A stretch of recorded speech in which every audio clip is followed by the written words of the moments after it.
Donc voilà le chant. Pasuk Yudzaïn. Az Yashir Israël. Alors, Israël s'est mis à chanter. Et Ashira Azot, ce chant, Ali Veher, monte. Puis, et nous, là, appelez-le. Rachid expliquait Ali Beher, Mitoch Anachal, du passage qui était entre les deux montagnes. Ve'ali, et fait monter, Masheat Ma'ala, ce que tu fais monter. C'est-à-dire, le sang et les membres de tous les Hémorim qui avaient cherché à tuer les Bnei Israël. Uminaim Chaber Odialaim, et d'où on sait que c'est le puits qui leur a dit, qui leur a fait connaître les miracles. Chinema, comme c'est marqué, ou Misham, et de là-bas, Be'era. Ils ont été vers Be'era. Be'era, ça veut dire vers le puits. C'est le passouk précédent. Fechi Misham Aïta, est-ce que vraiment c'était seulement depuis Nachal Arnon qu'ils avaient le puits? Valomitrilat Arbaim Shana Itaïmem. Depuis le début des 40 ans dans le désert, il était avec eux. Et là seulement, chez Yardal et Farsem et Tanissim, le puits est descendu au fond du Nachal Arnon pour faire connaître les Nissim. Vechen, et ainsi, Az Yashir Israël, alors les Bnei Israël, ils ont chanté, Ashira Azot, ce chant-là, Nimra Besofa Arbaim, ça a été dit à la fin des 40 ans où ils ont erré dans le désert, Ve'aber Nitna Lahem Mitrilat Arbaim, alors que le puits était avec eux depuis les 40 ans. Maraou les Katefkan, pourquoi la Torah trouve ici important de l'écrire, et là, Nidrash, les Malaimenu, parce que ce sujet-là est expliqué, comme nous l'avons dit précédemment, que même si le BR était là tout le temps, c'est grâce au BR qu'ils ont pu voir le miracle qui aurait pu être un miracle ignoré par les Bnei Israël. Donc c'est la raison pour laquelle on y fait référence ici. Et donc la Torah nous parle de ce BR. Yutret, BR, ce puits, Chafaroua Sarim, il a été creusé par des princes. Ces princes, c'est Moshe et Aaron.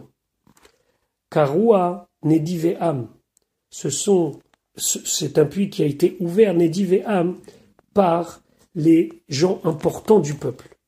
Bimchokek, il a été gravé, il a été formé, Bemishanotam avec leurs bâtons, ou Mimidbar, et depuis le désert, Matana vers Matana. Ici, Matana, on peut l'expliquer comme un cadeau. Alors, on voit que le sens des mots ici est presque incompréhensible si on n'a pas de commentateur. Et encore une fois, dans le cadre de notre shiur, on va se contenter de Rashi. Donc voilà ce que Rashi nous dit. Be'er Chafaroua. Zoti ha-Be'er, c'est le puits Asher Chafaroua Sarim, qui ont été creusés par les princes, Moshe et Aaron. Bemishanotam, bamaté avec leurs bateaux. Umi Midbar, et depuis le désert, Nitna Lahem, il aura été donné. Donc, ici, Umi Midbar Matana, ça veut dire qu'il y a quelque chose qui leur a été donné en cadeau dans le désert. Rashi va continuer plus tard à nous expliquer ces psukim. Pour l'instant, nous allons continuer à étudier le pasuk Yutet, Umi Matana et de Matana, Nachaliel, vers Nachaliel, ou Minachaliel, et de Nachaliel, Bamot vers Bamot. Rashi Yutet ou Mimatana Nachaliel, qui est Targumo, comme la traduction du Targum Onkelos. Alors, que nous dit cette traduction? La traduction nous dit Umedeit Yahavit Lehon, depuis qu'il aura été donné le puits. À ce moment-là, Nachata Imeon le Nachalaya, il est descendu avec eux dans les vallées et dans les petits fleuves. Uminachalaya Salka Imeon le Ramata, et des vallées, des fleuves, il est remonté avec eux vers les montagnes. Donc vraiment, Rashi reste toujours dans cet esprit d'expliquer que tout est sur le puits qui monte et qui descend et qui remonte pour leur faire savoir les miracles. Pasuk Chaf, Umi Bamot, et depuis Bamot, Haggai vers le ravin, Asher Bis de Moab, qui se trouve dans le territoire, dans le champ de Moab, Roche à Pisga, en haut, au sommet d'un mont, d'une hauteur, Venishkafa, et qui peut être vue, Alpena Ishimon, sur la surface, vers la surface de Yeshimon. Rachid expliquait, Chaf ou Mibamot Haga Yasha Bis de Moav, ça désigne ici Kisham Met Moshe, car là-bas Moshe va quitter ce monde, Vesham Batela Be'er, et là-bas le puits va cesser d'exister. On sait que le puits venait par le mérite de Myriam, les Ananekavot par le mérite de Aaron, comme Myriam est partie de ce monde le 10 Nissan de la 40e année dans le désert. Puis à Aaron, le Rosh Chodesh Av. À chaque fois, le puits, puis les Ananekavot sont revenus par le srout de Moshe. Quand Moshe Rabbeinu quitte ce monde, le 7 Adar, il n'y a plus rien. Rashi revient sur le pasouk qui traite et dit Davalacher, il y a une autre explication au pasouk. Rappelez-vous, lorsqu'on avait étudié le premier pasouk, Chafaroua Sarim, on avait dit Sarim c'est Moshe Aaron. Karouan et Divéaham, on a dit les gens importants du peuple. Alors Rachid expliquait. Karouan et Divéaham, Kol Nasi Venasi, chaque prince de tribu, Keshayu Chonim, lorsqu'il campait, Notel Maklo, il prenait son bâton, ou Mosher Etzel Diglo ou Machaneu. Il tirait avec son bâton un espèce de trait dans le sable, qui allait jusqu'au puits, et du puits, l'eau sortait et suivait exactement cette dénivellation. Et les eaux du puits s'écoulaient par ce biais, et ça venait devant le campement de chaque tribu. Bimchokek, alpi Moshe, Bimchokek ici, ça veut dire celui qui établit la loi. Chokek, c'est quelqu'un qui donne le chok, qui donne la loi. Alpi Moshe, selon la parole de Moshe, chez Nikra Mechokek, qui est appelé celui qui donne la loi. Chez Neymar, comme c'est marqué vers la fin du livre de Devarim, Kisham Chelkat Mechokek Safun, car là-bas est la partie de celui qui a établi la loi. Et la mal Oniskar Moshe Beshirazoué, pourquoi Moshe n'est pas mentionné clairement dans cette shira, comme par exemple dans la shira de Yamsouf où c'est marqué Azia chez Moshe, les filles chez Laka Aliédaber, parce que lui il a été frappé à cause du puits. Fait qu'Ivan chez l'Oniskar chez Moshe, puisque Moshe Rabbeinu n'a pas été rappelé ici, donc par le fait que le puits ne lui a pas que rendu service, l'Oniskar chez Moshe la Kadosh Baruch Hu, Kadosh Baruch Hu il a décidé qu'on ne rappelle pas son nom aussi. Machal le Melech, c'est comme un roi, Shayou Mazmini Moto Lisouda, qu'on l'invitait à un repas. Amar il a dit, Imo Avisham, si mon ami, celui qui m'est cher est là-bas, Anisham, je suis là-bas. Ve Imlav, et sinon, Eneni Oler, j'y vais pas. Rosh Apisga, c'est quoi Rosh Apisga? Qui est argument comme le Talmud Kelos dit, Resh Ramata, au sommet de cette hauteur. Donc c'était une espèce de petite montagne. Pisga la Shon Gova. Pisga, ça veut dire quelque chose qui est en hauteur. Fechen, ainsi on dit dans Teilim, Pasegu Armenotea, ça veut dire Hagbi ou Armenotea. Mettez en hauteur leur palais. Venishkafa, et donc, du haut de cette Pisga, de cette hauteur, on pouvait tout voir. Ota Pisga, cette hauteur, on pouvait la voir, et elle pouvait voir Alpene Hamakom, vers l'endroit chez Shmo Yeshimon, un endroit qui s'appelle Yeshimon. Veou la Shon Midbar. Et Shemama, Yeshimon, ça veut dire un désert. Chez Ushamen, parce qu'il est désolé, il n'y a rien dedans. Davaracher, une autre explication, Venishkafa ABR. C'est le puits qui est vu, Alpena Yeshimon, sur la surface de Yeshimon. Chez Nigneza, Beyama, Shel Tveria, parce que le puits a disparu, il s'est mis dans le lac de Tibériade, va Omed à la Yeshimon, et celui qui se tient en haut vers l'endroit qui s'appelle Yeshimon, m'habite Veroé. Il peut regarder et voir Kemin Kevara Bayam comme une espèce de tamis au milieu du fleuve, au milieu du lac, Veiyaber, et c'est le puits, car Darash Rabbi Tanchuma, comme ça Rabbi Tanchuma l'a expliqué. Donc voilà, nous avons étudié ce chant qui a été récité par les Bnei Israël. On se retrouve Bezrat Hashem plus tard pour la suite de notre étude. Je vous souhaite une bonne journée. Bonjour et Boker Tov, nous allons étudier aujourd'hui le Shishi, sixième montée de Parashat Rukat, dans le cadre du Bet Hamidrash Hillel, Bet Hamidrash fondé à la mémoire du Rav Hillel Pevzner Zichrono Livracha. Notre étude commence au Perek Raf Aleph, 21e chapitre du livre de Bamidbar, Pasuk Yud, verset 10. Donc nous sommes toujours en train d'étudier les différentes étapes du désert, et nous allons maintenant voir la suite du voyage des Bnei Israël. Donc on se rappelle que les Bnei Israël sont à la veille de l'entrée en Eretz Kenan. Myriam a quitté ce monde, Aaron a quitté ce monde, et donc les Bnei Israël continuent leur périple vers la terre d'Eretz Israël. Ils se trouvent être au nord de la péninsule du Sinaï, du côté de la Transjordanie. Et donc, Pasuk Yud Vais'u, ils ont voyagé, ils sont partis, Béné Israël et Béné Israël. Vayachanu Be'ovot, ils ont campé dans un endroit qui s'appelle Ovot. Alors ici, dans Parashat Rukat, on n'a pas tous les détails. Il faudra voir plus tard dans les différentes parachiotes de la Torah qui complètent le récit. En vérité, ils sont partis d'une ville qui s'appelle Ponum et ils ont été jusqu'à une ville qui s'appelle Ovot. Pasuk Yud Aleph. Vaïsou, ils ont voyagé, ils sont partis, mais Ovot de Ovot. Ovot se trouve au sud du territoire de Moab. Le territoire de Moab se trouve du côté de la Transjordanie, vers le bas de la mer Morte. La mer Morte, donc, a deux rives. Une rive en Eretz Kenan, en Eretz Israël, et une ville de l'autre côté. L'autre côté étant partie Eretz Moab. Donc, ils sont partis de Ovot. Ils ont remonté vers le nord, Vayachanu Be'iyeh à Avarim, et ils ont campé à Iyeh à Avarim. Volontairement, je ne traduirai pas maintenant. On verra comment Rashi explique ce mot. Bamidbar dans le désert, Asher Alpene Moab, qui se trouve face, devant la terre de Moab, mais Mizrach Hashamesh du côté est, donc du côté qui aujourd'hui est appelé la Transjordanie. Regardons ce que Rashi nous dit.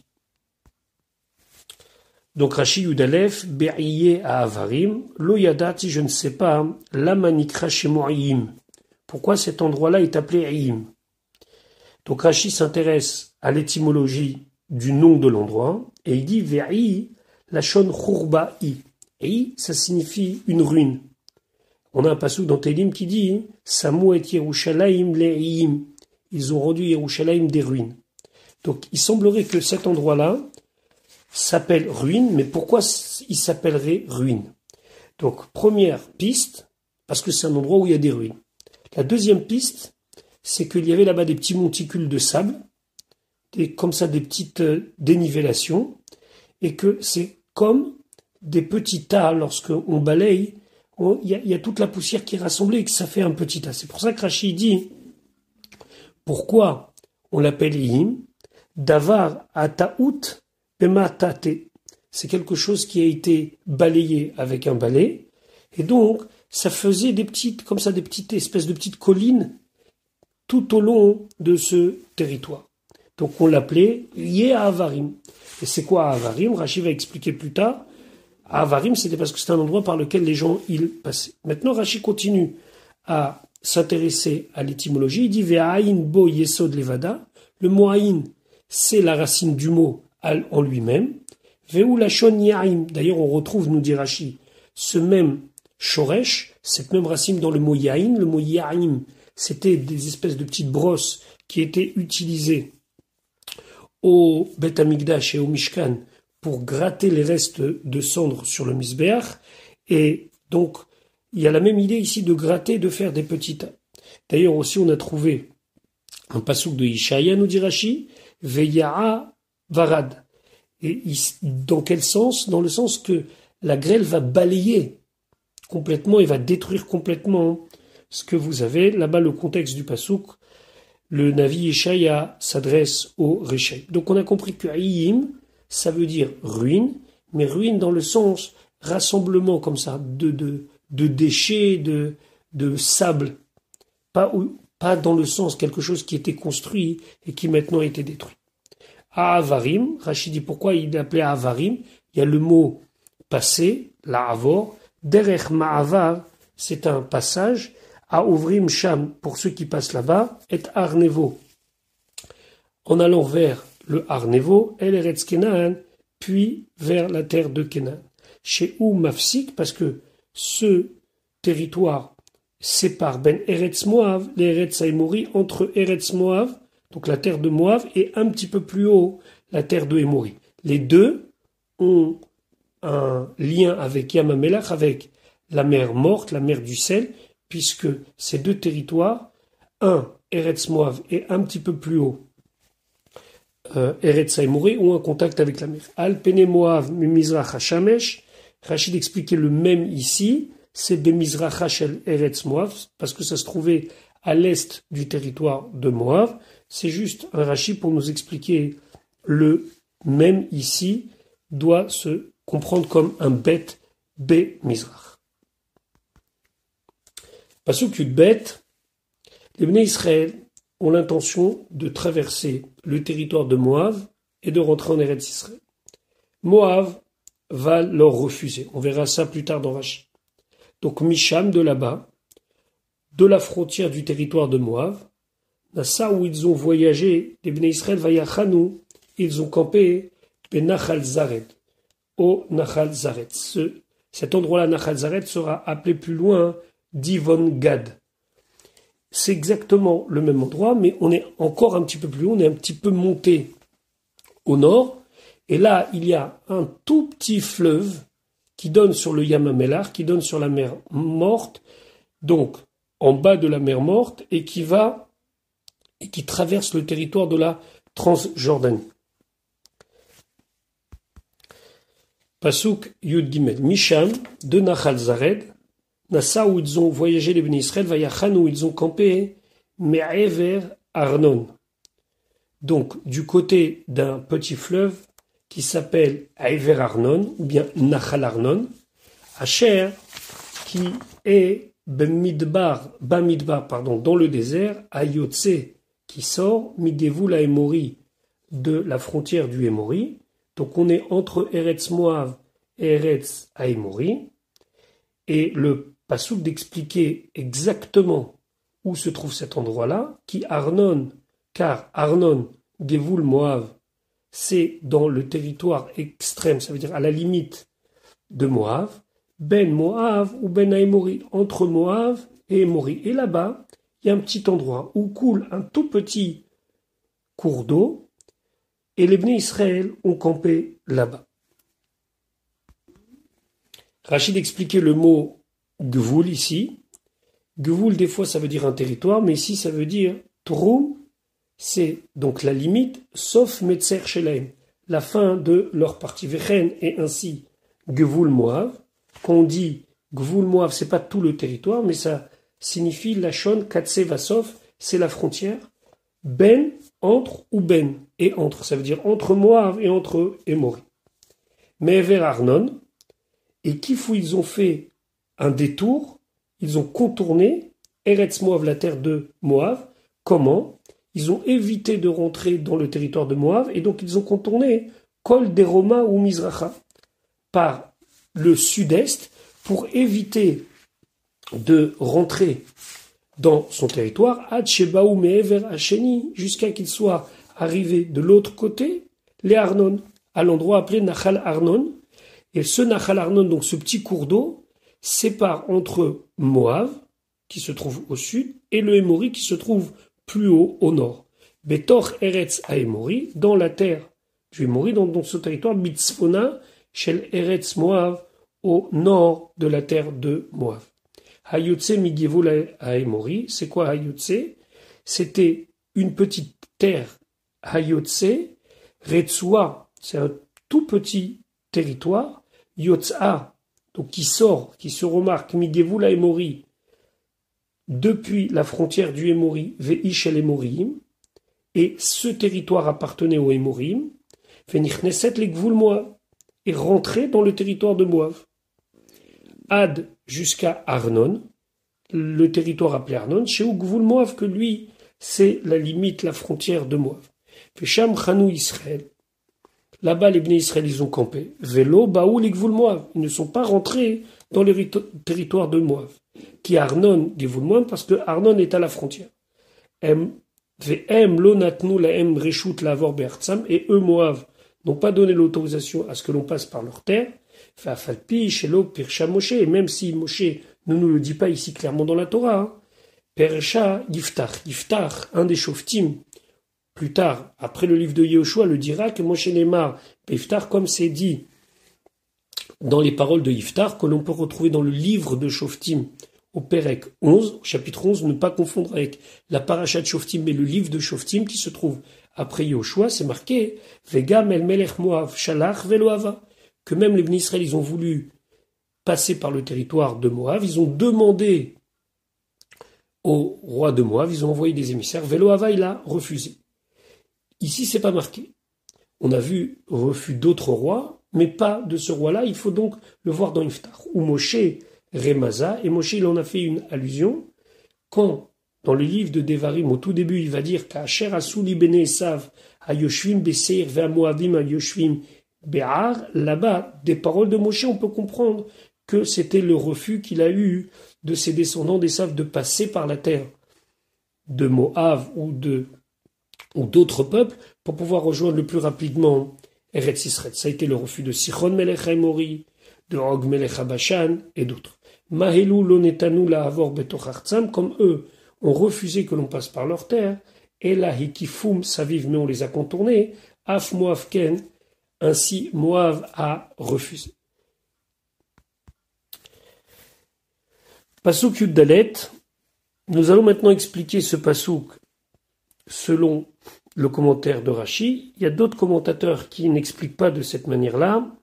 Ce fameux Sefer Milchamot Hashem duquel on va parler dans le pasuk Yud Dalet, nous allons nous contenter de l'explication de Rashi. Donc pasuk Yud Dalet, Alken, c'est pour cela, concernant cet endroit-là où les Bnei Israël ont campé.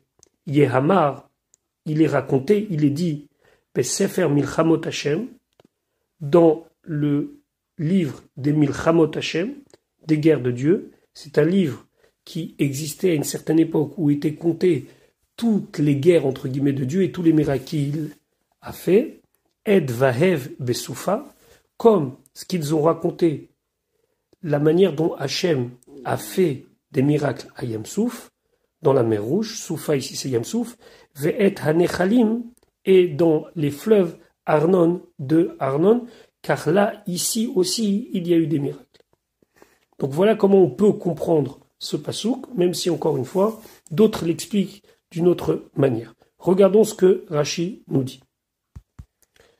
Rashi Yud Dalet Alken Yehamar. Alors ici, Alken, c'est pas une manière de dire voilà pour cela il a été dit. Mais Rashi nous dit Alken Al-Chanayazu, sur cette étape-là, Venissim, Shena Asuba et des miracles qui ont été faits, on dit la chose suivante. Donc le Alken, c'est sur cela a été dit.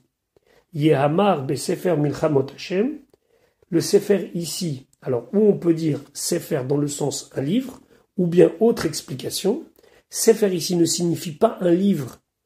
Mais Rashi nous dit que Sheme Saperim, Nissim, Shena Asulavotenu, lorsqu'on raconte des miracles qui ont eu lieu à nos ancêtres, Yesaperu, Ed Vaev, ils raconteront ce qu'il s'est passé, Ed Vaev Besoufa, etc., etc. Donc ici, Sefer Milchamot Hashem, d'après Rashi, ce n'est pas un livre, mais c'est un récit.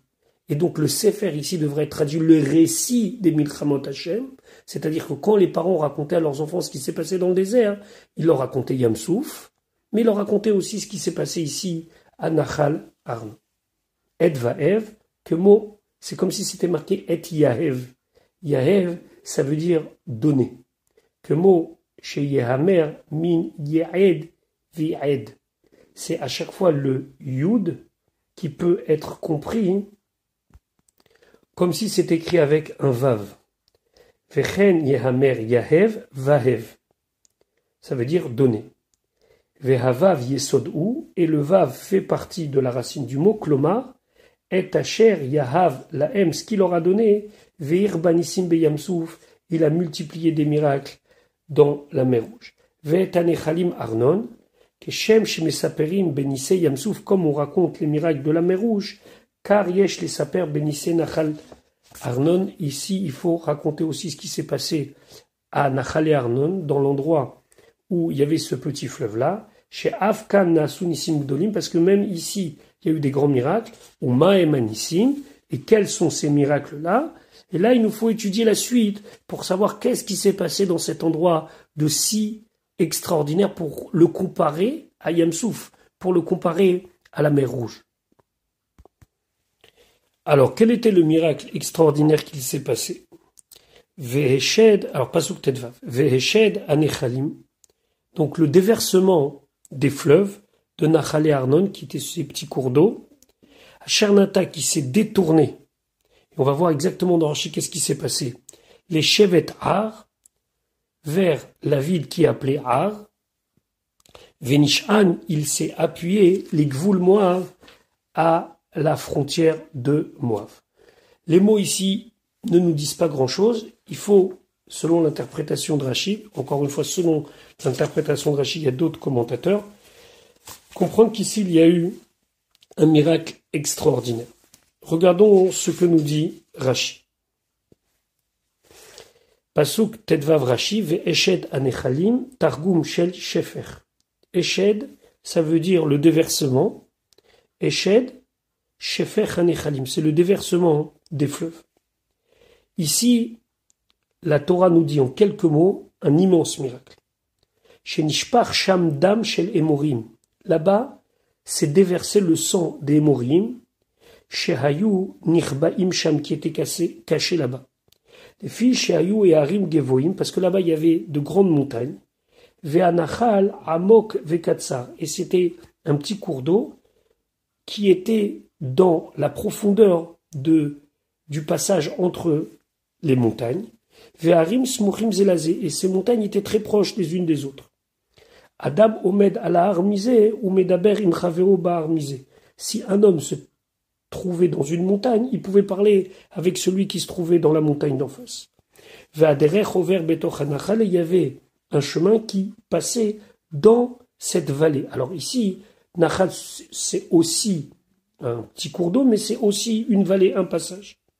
Amrou et Morim, les Morim, ils ont dit que chez Kansul, Israël et Tor Hanachal, lorsqu'ils vont passer par ce petit fleuve, ce petit chemin, la Havor Netse Minameharot, la Havor pour passer, Netse Minameharot, on va sortir des grottes chez Béharim qui se trouvent dans les montagnes, chez les Mala Mehem, un petit peu plus haut, Vena Argem, et on va les tuer, Bechitsim, avec des flèches, Veavne, Balistraot, et en leur jetant des pierres. Vayu Otam Anekaim, et donc il y avait ces cavités Ba'a dans la montagne, Shel Tzad Moav, du côté du territoire de Moav, Febar Shel Tzad Emorim, mais il y avait des cavités du côté de la montagne, côté Emorim. Kedeged Otam Nekaim, il se faisait les cavités face l'une à l'autre. Kemin, Keranot, Vashadaim, Aboltim Lachutz. Et donc il y avait d'un côté une cavité, de l'autre un rocher qui sortait. Et si on les mettait les unes dans l'autre, ça s'emboîtait. Seulement, on ne pouvait pas le voir parce que c'était des deux côtés de ce petit passage-là, de ce Nachal Arnon. Kevan Shebaou Israël Avor, puisque les Israël ils sont arrivés, ils ont voulu passer, Nizdazdea Ahar Shel Eretz Israël, la montagne qui se trouvait du côté d'Israël a bougé. Keshifra Yotzet Lagbil Pne Gevirta, comme une servante qui vient accueillir sa maîtresse. Venit Karev Letzad Archel Moav, il s'est rapproché, donc c'est un miracle, une montagne qui se déracine, elle s'est approchée de sa voisine, du côté de Moav. Venit Nesu Otam Ashadaim Letoch Otam Nekaim, et donc les cavités ont été remplies par de l'autre côté tout ce qui était excroissance. Comme on a dit, c'était comme une espèce de pulse. D'un côté, il y avait des trous, d'un côté, il y avait des rochers qui ressortaient. Vers Ragoum, et donc tous ceux qui se trouvaient dans les cavités cachées pour attaquer les Israël, ils sont morts. Donc ils ont été écrasés par ces deux montagnes qui se sont mises et emboîtées l'une dans l'autre. Vezéou, et c'est ce qui dit le pasuk Asher Nata les Shevet Ar, chez Ahar, que la montagne, Nata Mimkomo, a bougé, s'est enlevé de son endroit, Venit Karev, le Tzad Gevul Moav, s'est approché du côté de la frontière de Moav, Venit Bagbo. Et donc il s'est collé et il s'est mis dedans. Zéou, c'est ce qui est dit, Venishan, les Gvul Moav, donc il s'est appuyé sur Gvul Moav. Et tout ça, les Bnei Israël ne le savent pas. Rachid de finir dans certaines éditions, vous le retrouvez. Vavrou Israël allait Harim, Velo Yadouan Isimaelou. Ils sont passés. Et ils ne savaient pas qu'il y a eu ce miracle-là. Et là, il y a Be'er, chez Nichnas Lesham, et c'est la suite qui va leur permettre de savoir ça, puisque le puits va rentrer dans ces montagnes-là et va refaire sortir tout le sang des gens qui étaient morts. Mais quand les Bnei Israël passent, les montagnes, chacune a repris sa place, et donc le pulse est enlevé, ils se sont déboîtés et ont repris leur place. Pasuk Tetzaïn ou Misham, et de là-bas, donc de Nachal Arnon, est venu ce déversement de sang El Haber vers le puits. De quel puits on parle? Alors ici on dit ou Misham Be'era, de là-bas de Nachal Arnon Be'era vers le puits. Quel puits? I-Ha-Be'er, c'est le puits Asher Amar Hashem, que Hashem il a dit, les Moshe à Moshe, et sauf et Ta'am, rassemble le peuple, Ve'eten alaim ma'im, et je vais leur donner de l'eau. Ou Misham Be'era, Rachid expliquait, Misham de là-bas, Ba Eshed est venu le déversement, El Haber vers le puits. Ça veut dire que de Nachal Arnon est arrivé tout d'un coup un déversement de sang vers le puits. Ketzad, comment? Amar Akadosh Baruch Hu, il a dit, Mi maudi alevanaï, qui va faire savoir à mes enfants, à Nissim Halal ou ces miracles-là, ce que je leur ai fait? Ils vont pas voir, ils vont passer, ils vont pas voir. Amachal Omer, parce que la parabole dit, Natata pat letinok, oda leimo. Il y a un proverbe qui dit, lorsque tu donnes du pain à un enfant, dis-le à sa mère. Ça veut dire, fais connaître à sa mère le fait que tu lui as fait du bien. La Char chez Avrou, après qu'ils sont passés les Bnei Israël, Chazrou et Harim Limkomam, les montagnes sont revenues à leur place. Ve'aber, et donc le rocher, le puits, Yarda letoch hanachal, ve'elal tamisham dam harugim. Le puits s'est mis dans le passage, donc, où il se trouvait le petit cours d'eau, et il y a fait monter tout le sang des gens qui étaient morts. Vezroat ve'evarim, et ils ont vu des bras et des membres, ou molicham, saviv la machane, et ça, il les a amenés, l'eau a amené comme une espèce de cours d'eau qui passait un petit peu partout, en leur montrant, regardez ce qui s'est passé.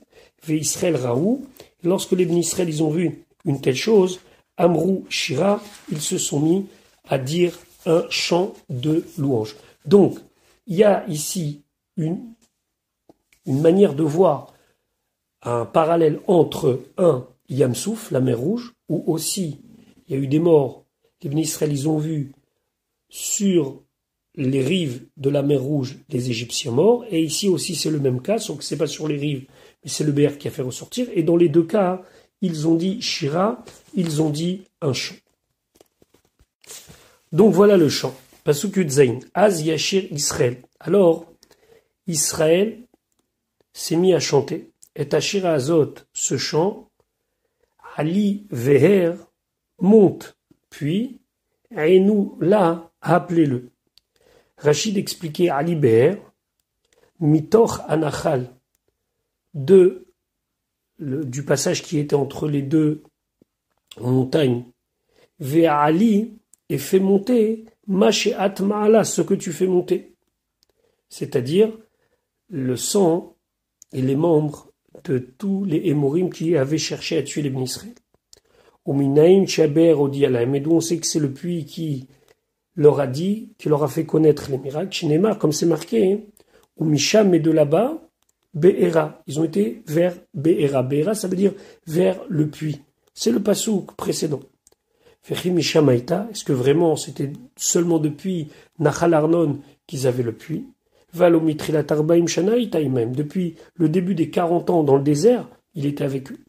Et là seulement, chez Yardal et Farsem et Tanissim, le puits est descendu au fond du Nachal Arnon pour faire connaître les Nissim. Vechen, et ainsi, Az Yashir Israël, alors les Bnei Israël, ils ont chanté, Ashira Azot, ce chant-là, Neimra Besof Arbaim, ça a été dit à la fin des 40 ans où ils ont erré dans le désert, Ve'aber Nitna Lahem Mitrilat Arbaim, alors que le puits était avec eux depuis les 40 ans. Maraou les Katefkan, pourquoi la Torah trouve ici important de l'écrire, et là, Inyan Nidrash, les Malaimenu, parce que ce sujet-là est expliqué, comme nous l'avons dit précédemment, que même si le BR était là tout le temps, c'est grâce au BR qu'ils ont pu voir le miracle qui aurait pu être un miracle ignoré par les Bnei Israël. Donc c'est la raison pour laquelle on y fait référence ici. Et donc la Torah nous parle de ce BR. Yutret, BR, ce puits, Chafaroua Sarim, il a été creusé par des princes. Ces princes, c'est Moshe et Aaron. Karoua Nediveam, c'est un puits qui a été ouvert, Nediveam, par les gens importants du peuple. Bimchokek, il a été gravé, il a été formé, Bemish Anotam avec leurs bâtons, ou Mimidbar, et depuis le désert, Matana vers Matana. Ici, Matana, on peut l'expliquer comme un cadeau. Alors, on voit que le sens des mots ici est presque incompréhensible si on n'a pas de commentateur. Et encore une fois, dans le cadre de notre shiur, on va se contenter de Rashi. Donc voilà ce que Rashi nous dit. Be'er chafarouha. Zoti ha be'er, c'est le puits, Asher chafarouha sarim, qui ont été creusés par les princes, Moshe et Aaron. Bemishanotam, bamaté avec leurs bateaux. Midbar, et depuis le désert, Nitna Lahem, il aura été donné. Donc, ici, Midbar Matana, ça veut dire qu'il y a quelque chose qui leur a été donné en cadeau dans le désert. Rashi va continuer plus tard à nous expliquer ces psukim. Pour l'instant, nous allons continuer à étudier le pasuk Yutet, Matana et de Matana, Nachaliel, vers Nachaliel, ou Minachaliel et de Nachaliel, Bamot vers Bamot. Rashi Yutet ou Matana Nachaliel qui est Targumo, comme la traduction du Targum Onkelos. Alors, que nous dit cette traduction? La traduction nous dit Umideit Yahavit Lehon, depuis qu'il aura été donné le puits. À ce moment-là, Nachata Imeon le Nachalaya, il est descendu avec eux dans les vallées et dans les petits fleuves. Uminachalaya Salka Imeon le Ramata, et des vallées, des fleuves, il est remonté avec eux vers les montagnes. Donc vraiment, Rashi reste toujours dans cet esprit d'expliquer que tout est sur le puits qui monte et qui descend et qui remonte pour leur faire savoir les miracles. Pasuk Chaf, Umi Bamot, et depuis Bamot, Haggai vers le ravin, Asher bis de Moav, qui se trouve dans le territoire, dans le champ de Moav, Roche à Pisga, en haut, au sommet d'un mont, d'une hauteur, Venishkafa, et qui peut être vu, Alpena Shimon, sur la surface, vers la surface de Yeshimon. Rachid expliquait Chaf ou Mibamot Haggai Asher bis de Moav, ça désigne ici qui Sham met Moshe, car là-bas Moshe va quitter ce monde, Vesham Batela Be'er, et là-bas le puits va cesser d'exister. On sait que le puits venait par le mérite de Myriam, les Ananekavot par le mérite de Aaron, comme Myriam est partie de ce monde le 10 Nissan de la 40e année dans le désert. Puis à Aaron, le Rosh Chodesh Av. À chaque fois, le puits, puis les Ananekavot sont revenus par le srout de Moshe. Quand Moshe Rabbeinu quitte ce monde, le 7 Adar, il n'y a plus rien. Rashi revient sur le pasuk Yutret et dit Davalacher, il y a une autre explication au pasuk. Rappelez-vous, lorsqu'on avait étudié le premier pasuk, Chafaroua Sarim, on avait dit Sarim c'est Moshe Aaron. Karouan et Divéaham, on a dit les gens importants du peuple. Alors Rachid expliquait. Karouan et Divéaham, Kol Nassi Venassi, chaque prince de tribu, Keshayu Chonim, lorsqu'il campait, Notel Maklo, il prenait son bâton, ou Mosher etzel diglo ou machaneu. Il tirait avec son bâton un espèce de trait dans le sable qui allait jusqu'au puits, et du puits, l'eau sortait et suivait exactement cette dénivellation. Et les eaux du puits s'écoulaient par ce biais, et ça venait devant le campement de chaque tribu. Bimchokek, alpi Moshe. Bimchokek, ici, ça veut dire celui qui établit la loi. Chokek, c'est quelqu'un qui donne le chok, qui donne la loi. Alpi Moshe, selon la parole de Moshe, Shenikra Mechokek, qui est appelé celui qui donne la loi. Shenema, comme c'est marqué vers la fin du livre de Devarim, Kisham Chelkat Mechokek Safun, car là-bas est la partie de celui qui a établi la loi. Velama lo niskar Moshe Beshirazoué, pourquoi Moshe n'est pas mentionné clairement dans cette shira, comme par exemple dans la shira de Yamsouf où c'est marqué Azia chez Moshe, les filles chez Laka Aliédaber, parce que lui il a été frappé à cause du puits. Fait qu'Ivan chez l'Oniskar chez Moshe el Moshe, puisque Moshe Rabbeinu n'a pas été rappelé ici, donc par le fait que le puits ne lui a pas que rendu service, l'Oniskar chez Moshe la Kadosh Baruch Hu, Kadosh Baruch Hu il a décidé qu'on ne rappelle pas son nom aussi. Machal le Melech, c'est comme un roi, Shayum Azmini Moto Lisouda, qu'on l'invitait à un repas. Amar il a dit, Imo Avisham, si mon ami, celui qui m'est cher est là-bas, Anisham, je suis là-bas. Ve Imlav, et sinon, Eneni Oler, j'y vais pas. Rosh Pisga, c'est quoi Rosh Pisga? Qui est argument comme le Talmud Kelos dit, Resh Ramata, au sommet de cette hauteur. Donc c'était une espèce de petite montagne. Pisga la Shon Gova. Pisga, ça veut dire quelque chose qui est en hauteur. Vechen, ainsi on dit dans Teilim, Pasegu Armenotea, ça veut dire Hagbi ou Armenotea. Mettez en hauteur leur palais. Venishkafa, et donc, du haut de cette Pisga, de cette hauteur, on pouvait tout voir. Ota Pisga, cette hauteur, on pouvait la voir, et elle pouvait voir Alpene Hamakom, vers l'endroit chez Shmo Yeshimon, un endroit qui s'appelle Yeshimon. Veu Lachon Midbar, et Shemama, Yeshimon, ça veut dire un désert. Chez Ushamen, parce qu'il est désolé, il n'y a rien dedans.